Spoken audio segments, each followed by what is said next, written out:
저는 40년 가까이 국제 정치학을 가르쳤습니다. 냉전, 위기, 생존, 붕괴.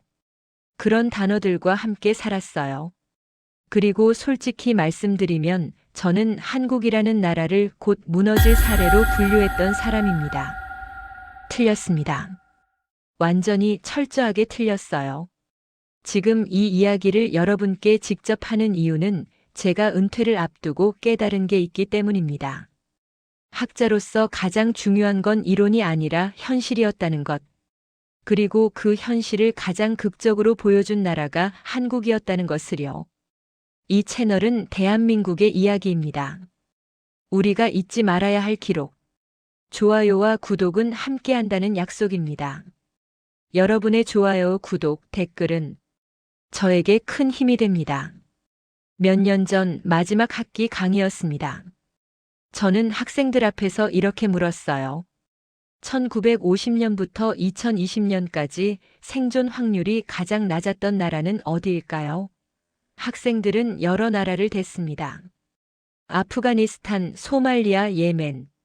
하지만 제가 준비한 답은 달랐어요. 한국입니다.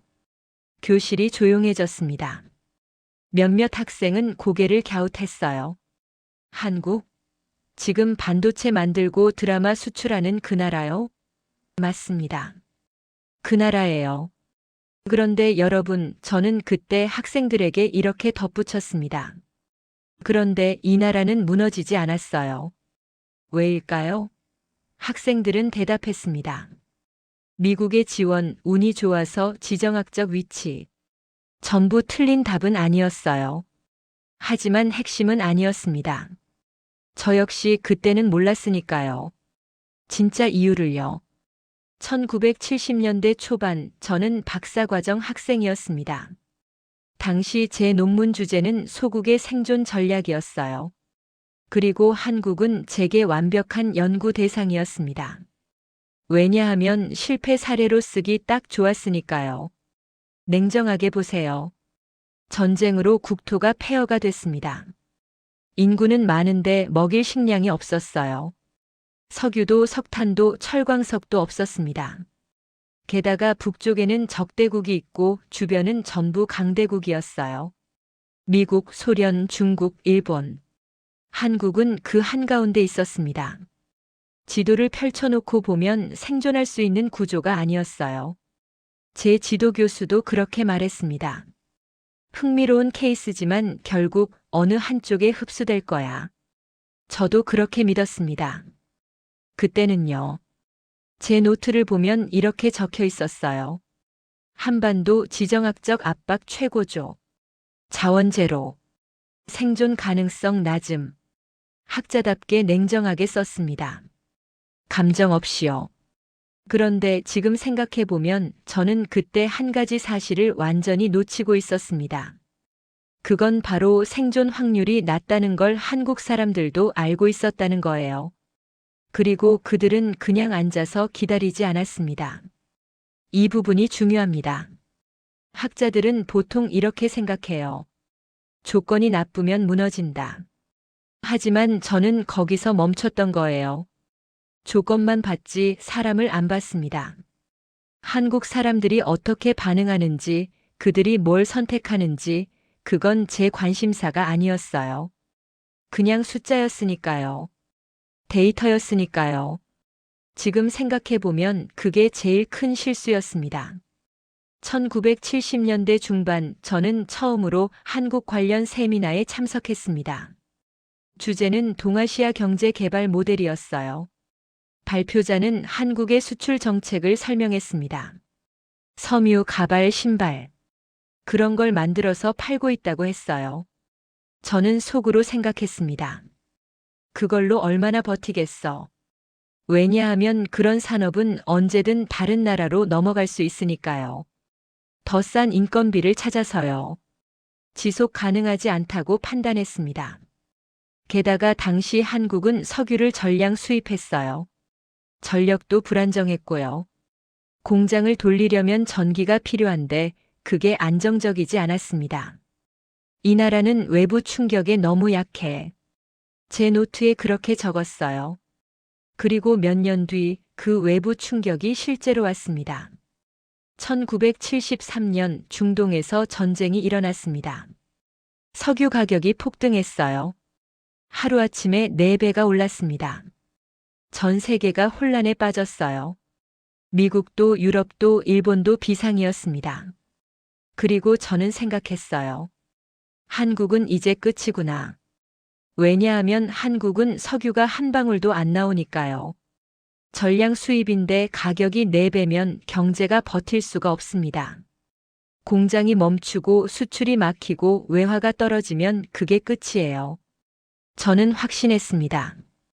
이번엔 정말 무너질 거라고. 그런데요. 몇 달 뒤 저는 한국 정부의 대응 보고서를 읽었습니다. 영문 번역본이었어요.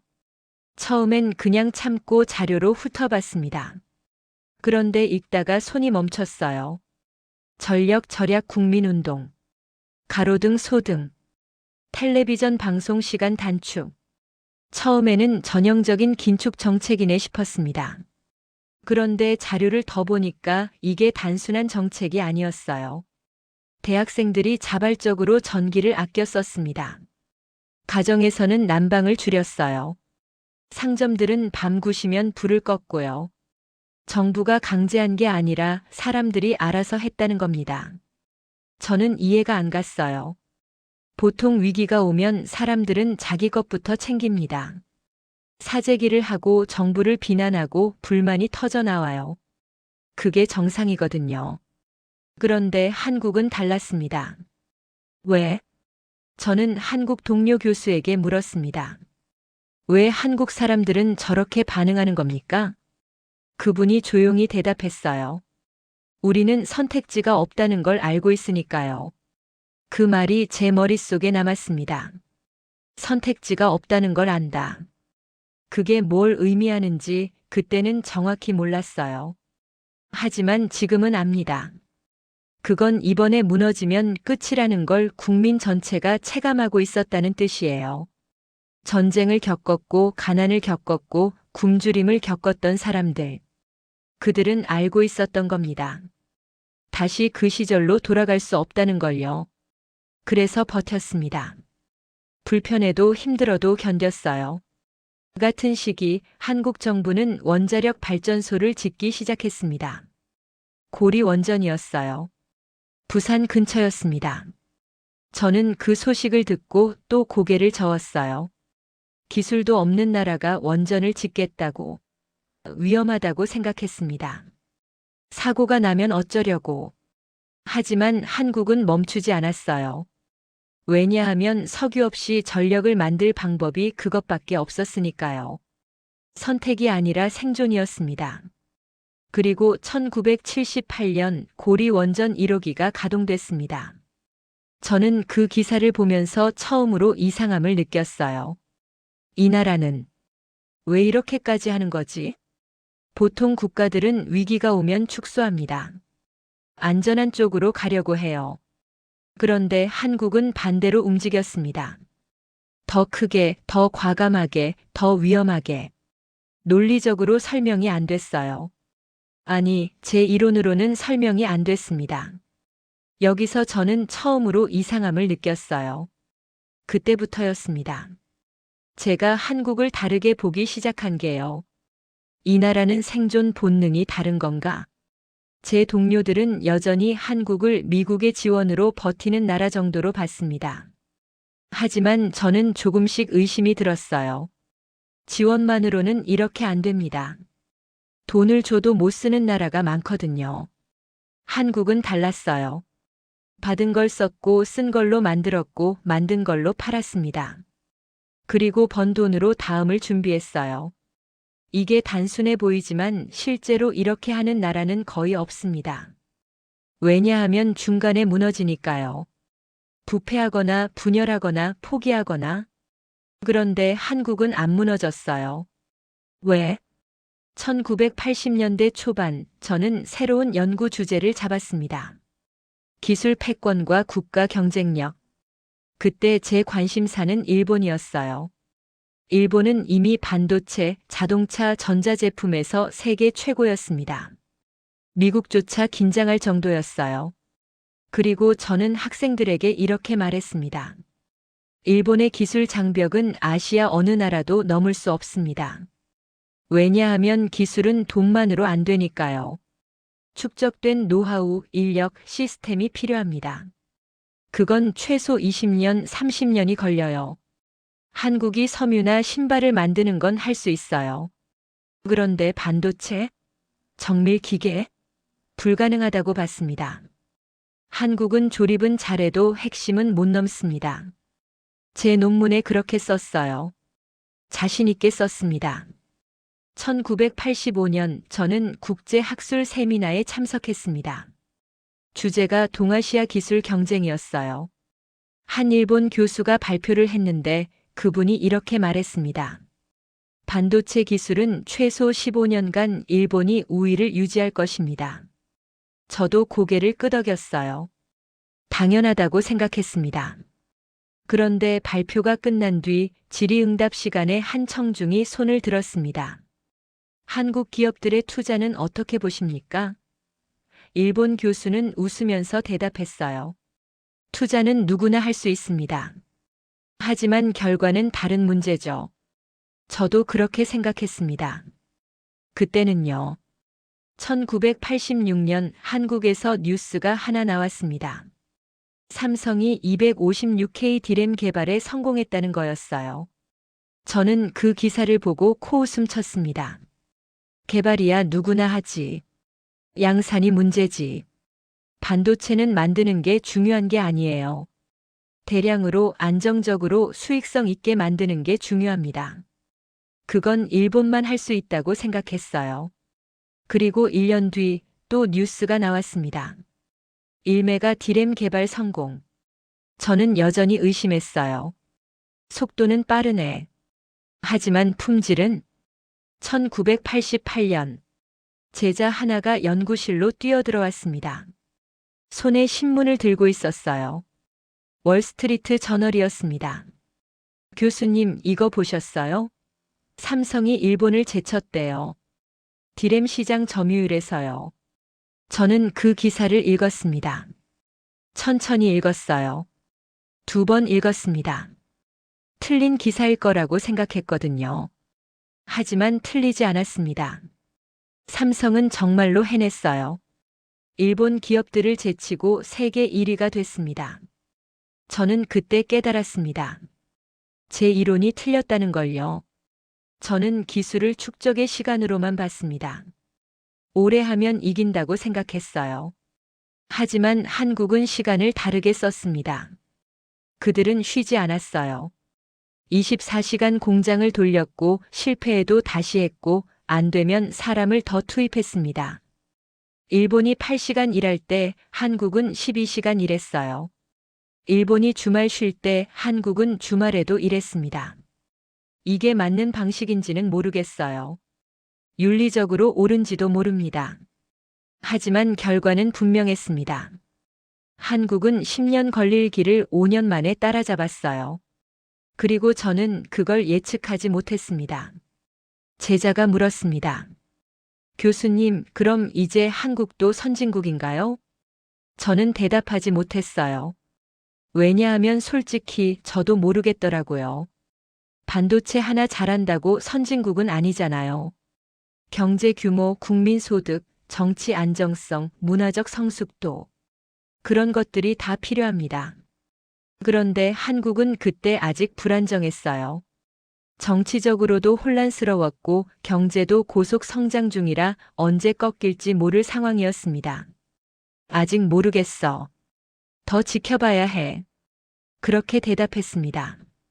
하지만 속으로는 인정하고 있었어요. 이 나라는 내가 생각했던 것보다 훨씬 강하다.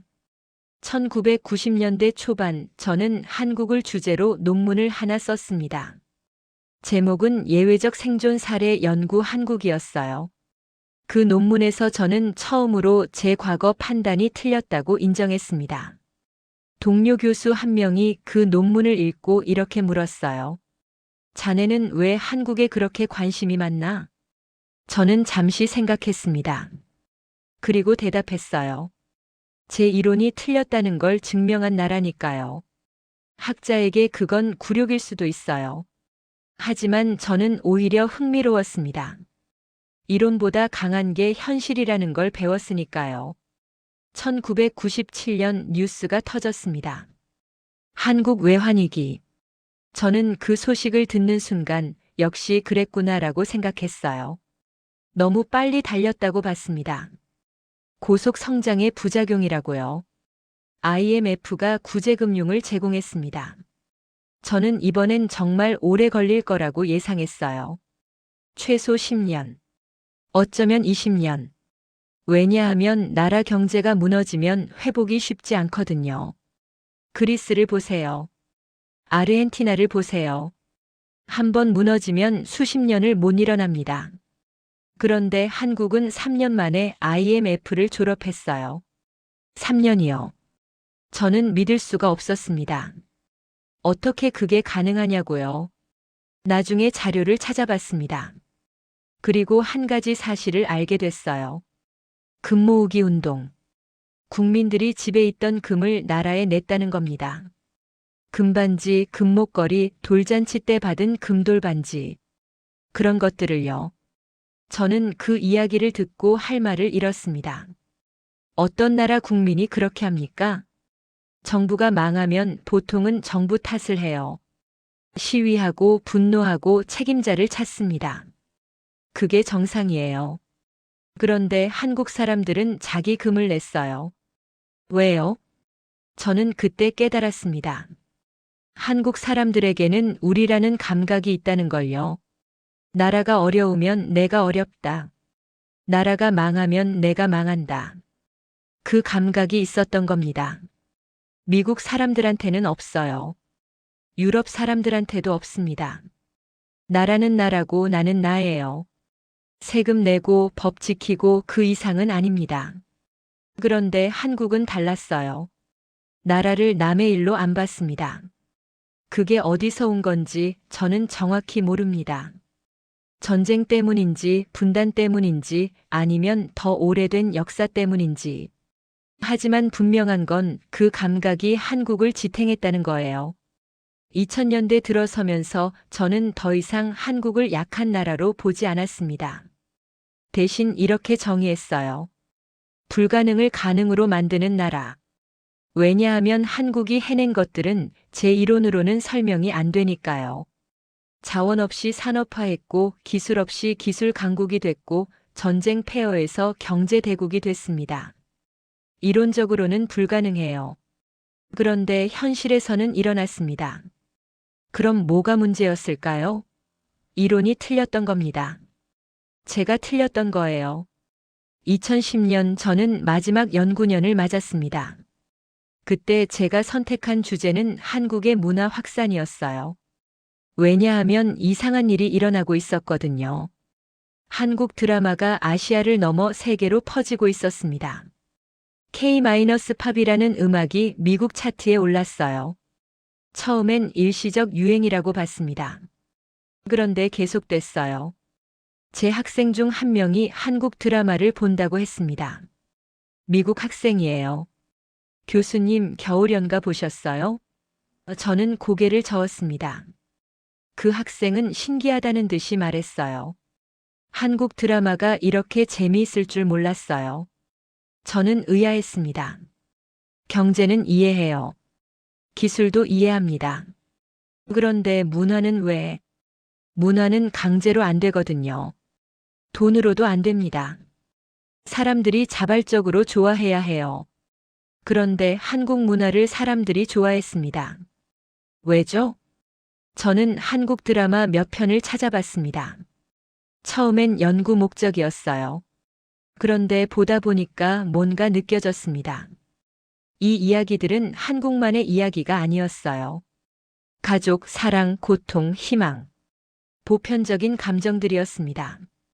하지만 그 안에 뭔가 특별한 게 있었어요. 버텨낸 사람들의 이야기라고 할까요? 쉽게 포기하지 않는 사람들. 힘들어도 일어서는 사람들. 그 이야기가 전 세계 사람들한테 통했던 겁니다. 왜냐하면 누구나 힘든 시간이 있으니까요. 누구나 버텨야 할 때가 있으니까요. 한국은 그걸 잘 표현했어요. 드라마로, 영화로, 노래로. 2015년쯤이었나요? 제 손주가 집에 놀러 왔습니다. 12살이었어요.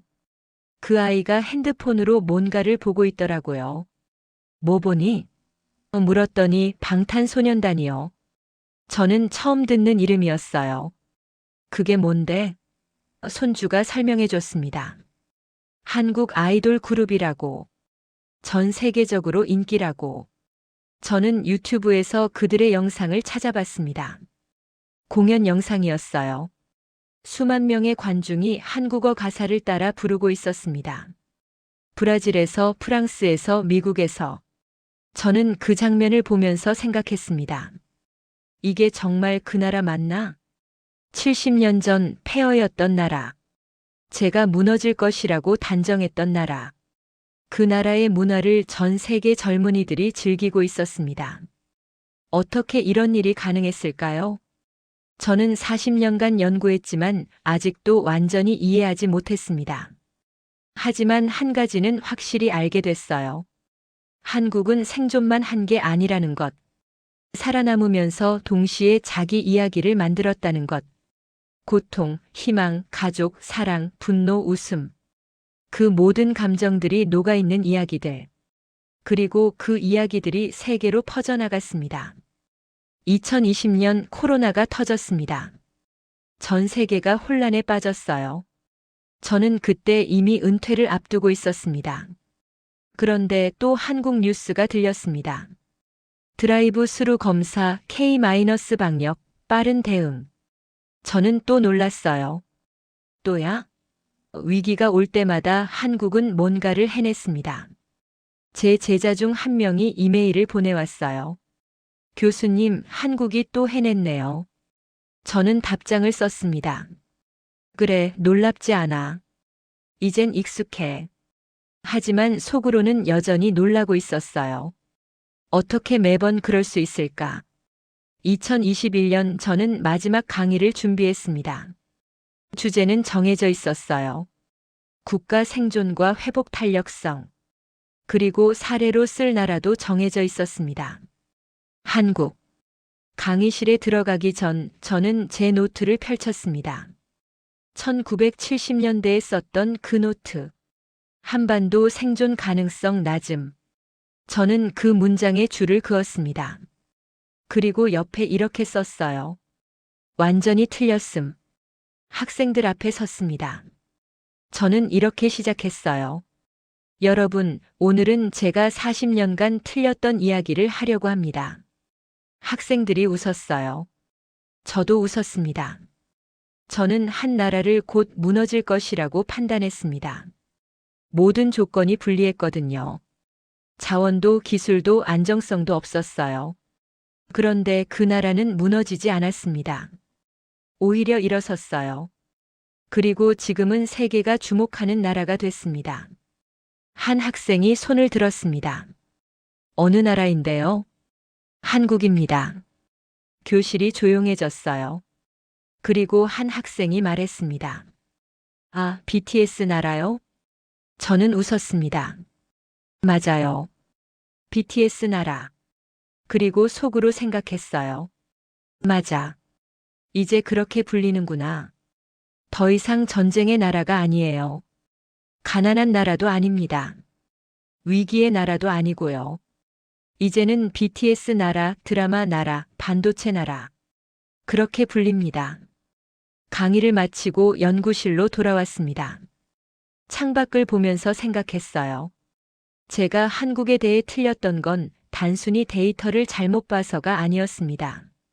저는 조건만 봤어요. 그런데 한국은 의지로 움직였습니다. 저는 가능성만 계산했어요. 그런데 한국은 불가능에 도전했습니다. 저는 이론에 갇혀 있었어요. 그런데 한국은 현실을 바꿨습니다. 그래서 제가 틀렸던 겁니다. 지금 이 이야기를 여러분께 하는 이유는요. 제가 여러분께 사과하고 싶어서입니다. 저는 여러분 나라를 오랫동안 무시했어요. 가능성이 없다고 단정했습니다. 곧 무너질 거라고 확신했어요. 틀렸습니다. 완전히 철저하게 틀렸습니다. 그리고 여러분께 말씀드리고 싶은 게 또 있어요. 여러분이 살아온 그 세월. 그건 결코 쉽지 않았습니다. 전쟁을 겪었고 가난을 견뎠고 위기를 넘어섰어요. 보통 나라들은 그중 하나만 겪어도 무너집니다. 그런데 여러분은 다 겪고도 일어섰어요.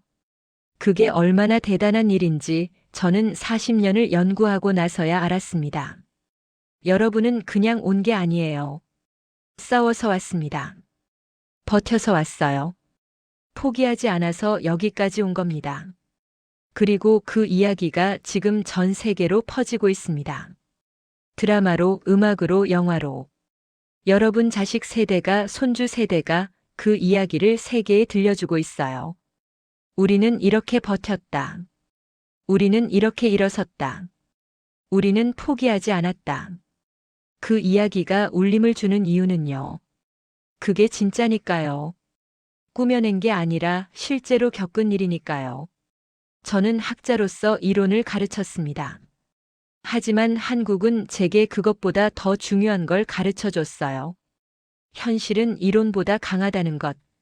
의지는 조건보다 강하다는 것. 그리고 사람은 숫자보다 강하다는 것. 지금도 저는 가끔 제 옛날 노트를 꺼내봅니다.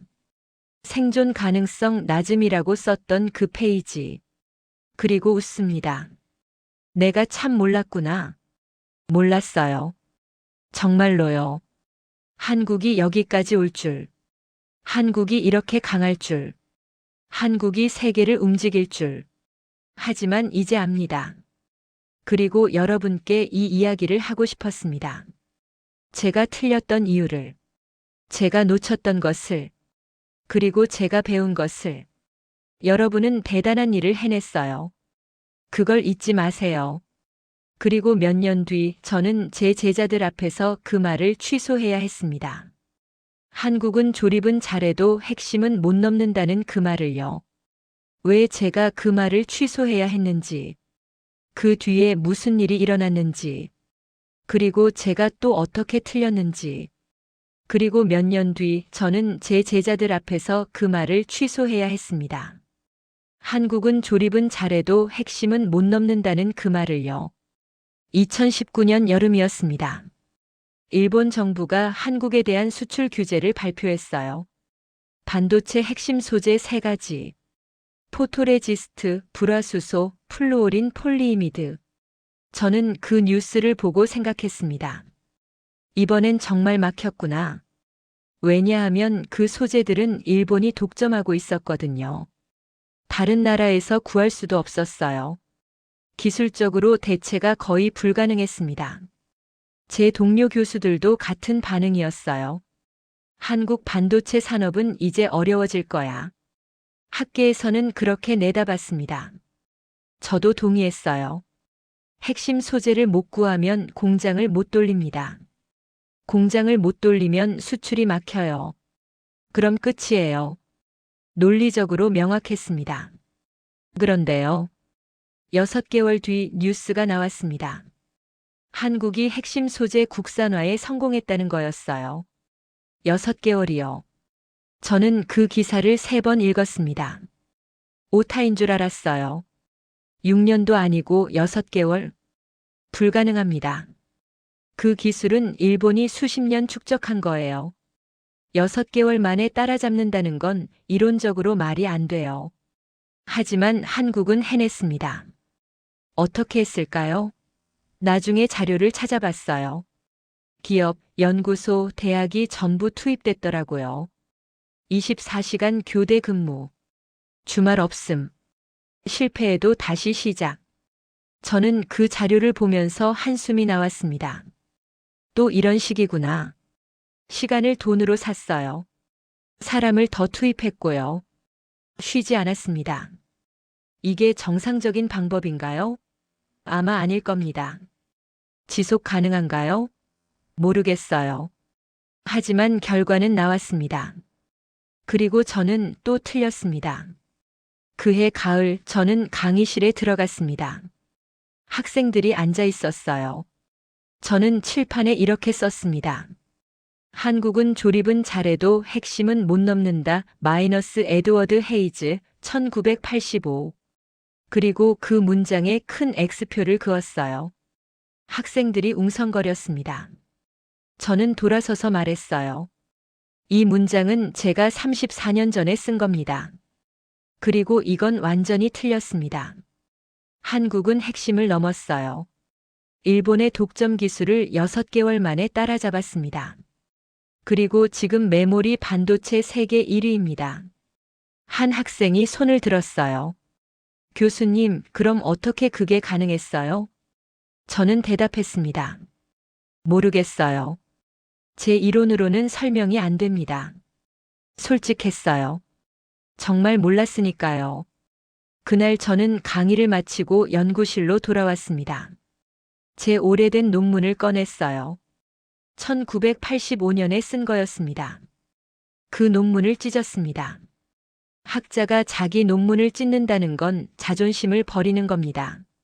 하지만 저는 그래야 했어요. 왜냐하면 그 논문은 더 이상 유효하지 않았으니까요. 현실이 이론을 이겼습니다. 또요. 하지만 진짜 충격은 아직 오지도 않았어요. 2021년 10월 저는 집에서 뉴스를 보고 있었습니다. 한국의 누리호 발사 생중계였어요. 처음에는 그냥 흘려봤습니다. 로켓 발사야 여러 나라가 하니까요. 그런데 해설을 듣다가 귀가 번쩍 뜨였어요. 순수 국산 기술로 만든 로켓입니다. 순수 국산. 저는 앉은 자세를 고쳤습니다. 그리고 화면을 똑바로 봤어요. 왜냐하면 우주 기술은 다른 겁니다. 반도체하고도 차원이 달라요. 미사일 기술과 직결되니까 기술 이전 자체가 금지돼 있거든요. 미국도 한국한테 안 줬어요. 동맹국인데도요. 왜냐하면 선을 넘으면 안 되는 기술이니까요. 로켓은 방향만 바꾸면 미사일이 됩니다. 그래서 통제했어요. 그럼 한국은 어떻게 했을까요? 혼자 만들었습니다. 저는 나중에 다큐멘터리를 봤어요. 한국 연구원들이 컨테이너 박스에서 연구했다는 겁니다. 컨테이너요. 여름엔 찜통, 겨울엔 혹한. 그런 곳에서 로켓을 설계했어요. 첫 발사는 실패했습니다. 저는 그 뉴스를 보고 역시 안 되는구나 싶었어요. 그런데 1년 뒤 다시 쐈습니다. 그리고 성공했어요. 저는 TV 화면을 보면서 혼잣말처럼 중얼거렸습니다. 이건 계산으로 되는 나라가 아니구나. 계산이면 안 됩니다. 조건이면 안 돼요. 자원이면 안 되고 기술 이전이면 안 됩니다. 그런데 한국은 했어요. 어떻게? 안 되는 걸 되게 만들었습니다. 논리로 설명이 안 돼요.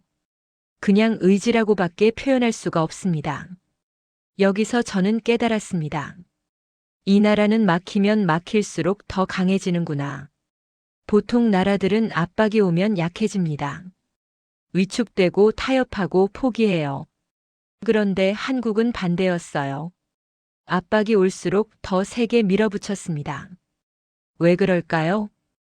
2017년으로 돌아가 보겠습니다. 사드 배치 문제로 중국이 한국을 압박했어요. 한한령이라는 게 떨어졌습니다. 한국 제품 유통 금지, 관광 차단, 문화 콘텐츠 수입 중단. 저는 그 소식을 듣고 심각하다고 생각했어요. 왜냐하면 중국은 한국의 최대 교역국이었거든요. 중국 시장을 잃으면 타격이 엄청납니다. 게다가 중국은 히토류까지 건드렸어요. 히토류는 전자제품 핵심 소재입니다.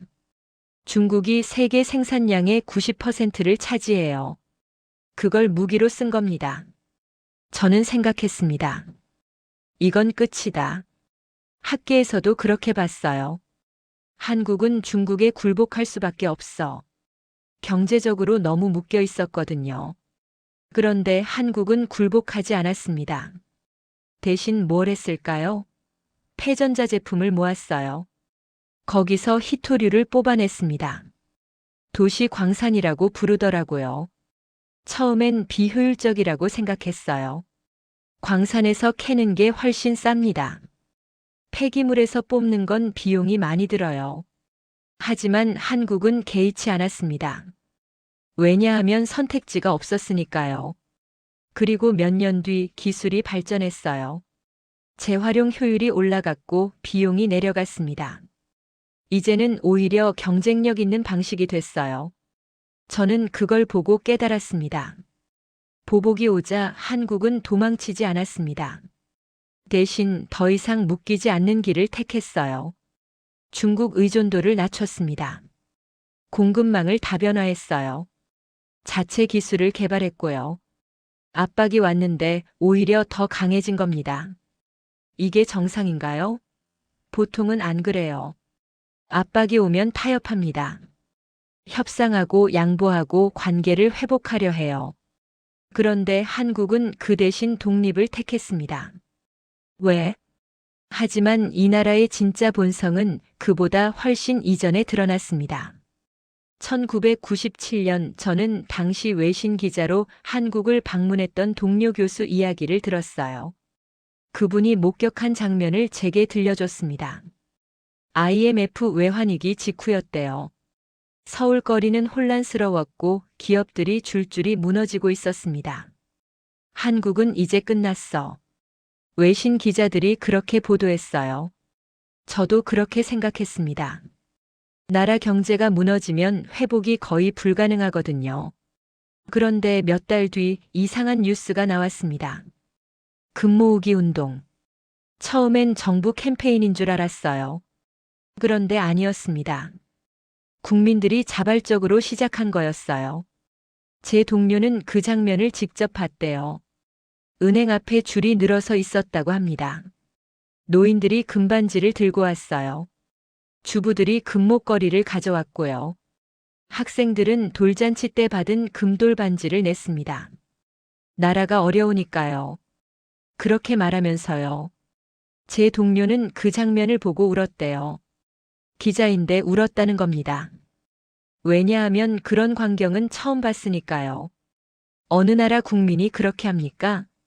정부가 망하면 정부 탓을 합니다. 시위하고 분노하고 책임자를 찾아요. 그게 정상이에요. 그런데 한국 사람들은 자기 금을 냈습니다. 왜요? 저는 그 이야기를 듣고 한참을 생각했습니다. 그리고 깨달았어요. 그건 경제 정책이 아니었습니다. 그건 국민의 선택이었습니다.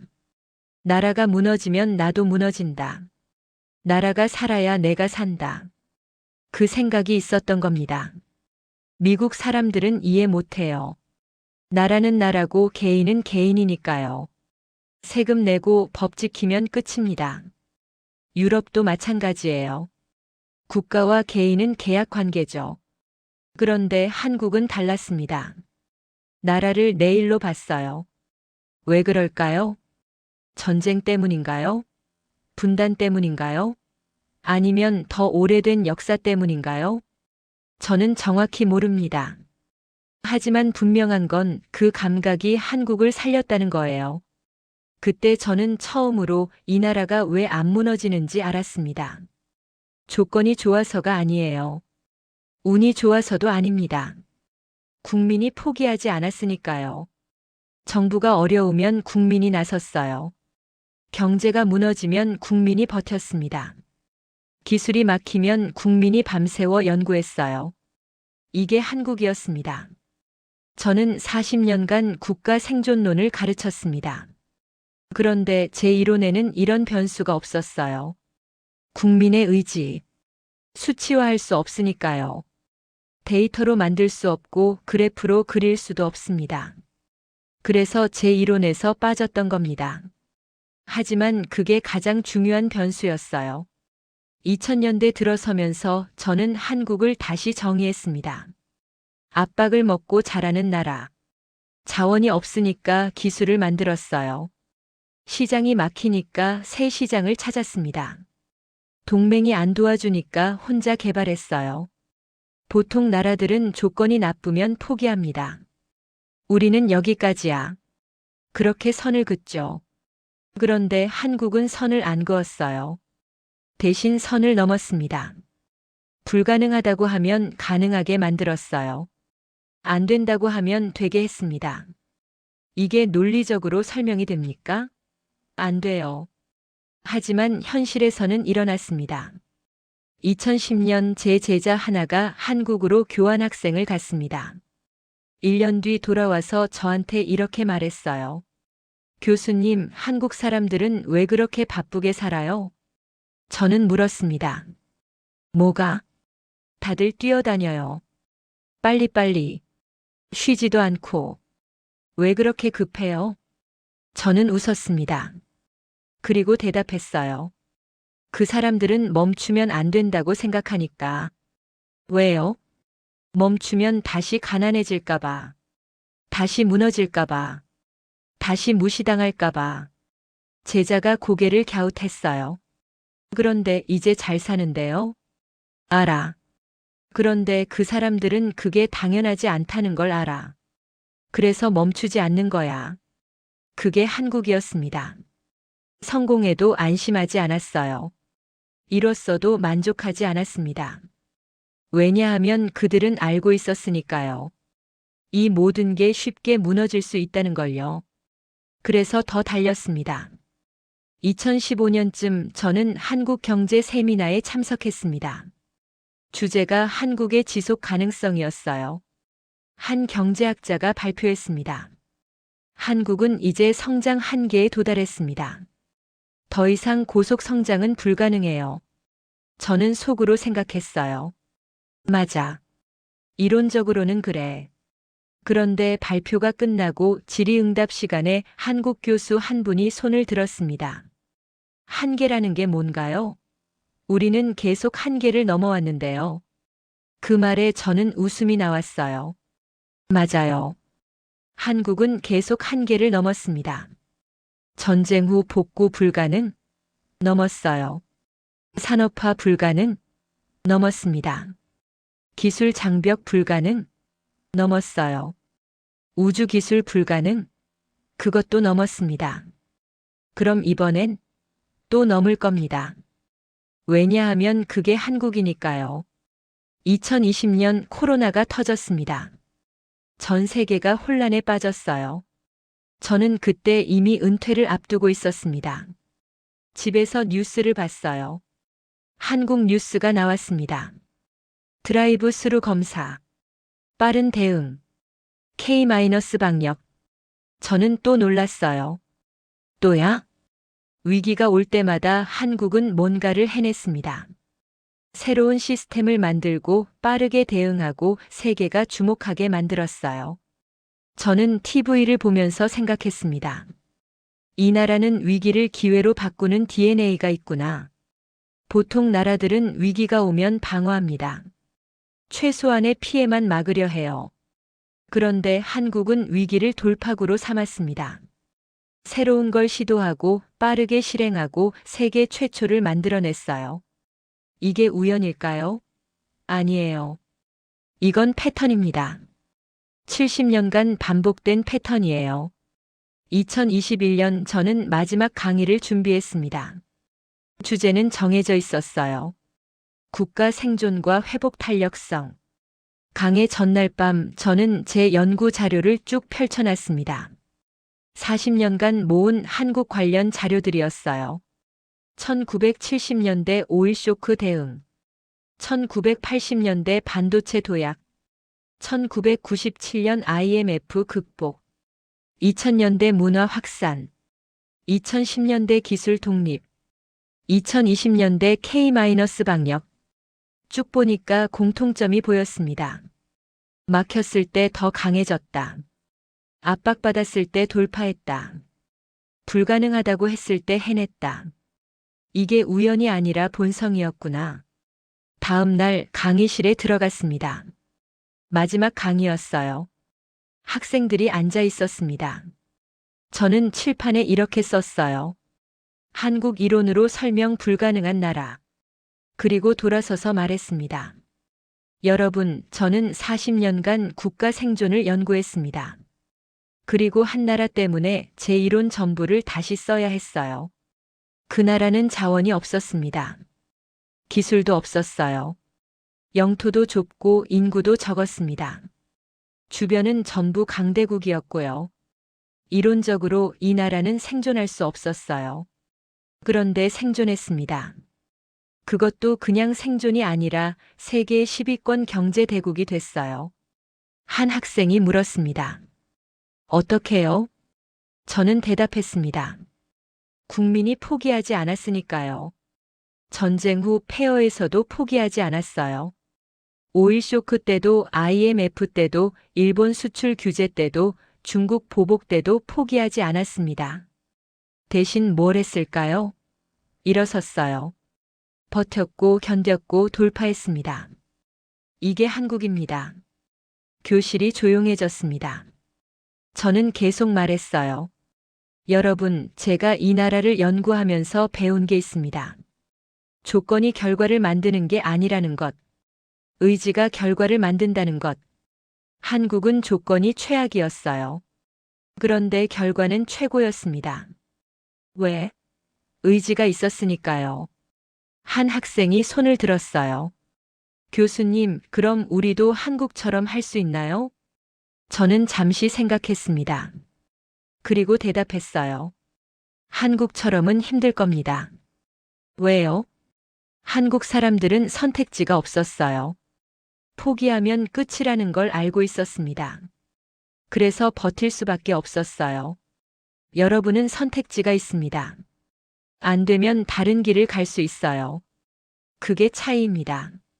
학생들이 고개를 끄덕였습니다. 저는 마지막으로 이렇게 말했어요. 한국을 연구하세요. 왜냐하면 이 나라는 이미 미래를 살고 있으니까요. 자원 없이 살아남는 법, 기술 봉쇄를 뚫는 법, 경제 보복을 이기는 법, 위기를 기회로 바꾸는 법. 이 모든 게 21세기 국가들이 배워야 할 생존 전략입니다. 그리고 한국은 이미 70년간 그걸 해왔어요. 강의가 끝났습니다. 학생들이 박수를 쳤어요. 저는 연구실로 돌아와서 창밖을 바라봤습니다. 40년이 지났구나. 제가 한국을 곧 무너질 나라라고 단정했던 그때부터요. 틀렸습니다. 완전히요. 하지만 틀려서 다행이에요. 왜냐하면 덕분에 저는 배웠으니까요. 현실은 이론보다 강하다는 것. 의지는 조건보다 강하다는 것. 그리고 사람은 숫자보다 강하다는 것을요. 지금 이 이야기를 듣고 계신 여러분께 말씀드리고 싶습니다. 여러분이 살아온 그 세월. 전쟁, 가난, 위기, 압박. 그걸 견디고 버티고 이겨낸 그 시간들. 그게 바로 이 나라의 경쟁력이었습니다. 여러분은 그냥 산 게 아니에요. 싸워서 살았습니다. 버텨서 살았어요. 밤새워 일하고 끼니 거르고 자식 교육시키고 나라 빚 갚고 그 모든 것들이 지금 한국을 만들었습니다. 반도체 세계 1위, 조선 세계 1위, 문화 콘텐츠 수출, 우주기술 독립. 이 모든 게 여러분이 버텨준 덕분입니다.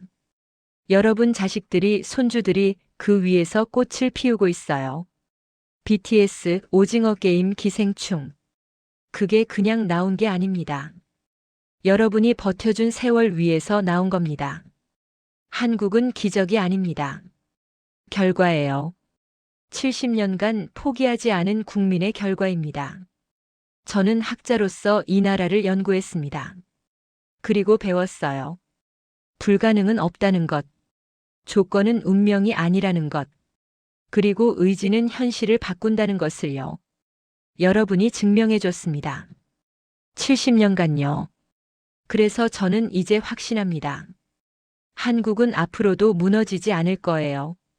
왜냐하면 여러분이 버텨온 그 DNA가 다음 세대에게도 이어지고 있으니까요. 압박이 오면 더 강해지는 DNA. 막히면 뚫고 나가는 DNA. 불가능을 가능으로 만드는 DNA. 그게 한국입니다. 그리고 그게 여러분입니다. 저는 이제 은퇴합니다. 하지만 한 가지는 계속할 거예요. 한국을 지켜보는 것. 왜냐하면 이 나라는 앞으로도 세계를 놀라게 할 테니까요. 또 불가능을 깨고 또 한계를 넘고 또 새로운 길을 만들 겁니다. 저는 그걸 믿습니다. 40년간 틀렸던 학자가 이번만큼은 확신합니다. 여러분이 살아온 그 세월이 헛되지 않았다는 것, 여러분이 버텨온 그 시간이 이 나라를 만들었다는 것, 그리고 여러분이 자랑스러워해야 한다는 것을요. 감사합니다. 여러분 덕분에 저는 더 나은 학자가 됐습니다. 오늘 이야기가 좋았다면 다음 이야기도 꼭 함께 해주세요. 구독, 좋아요, 댓글은 저에게 큰 힘이 됩니다.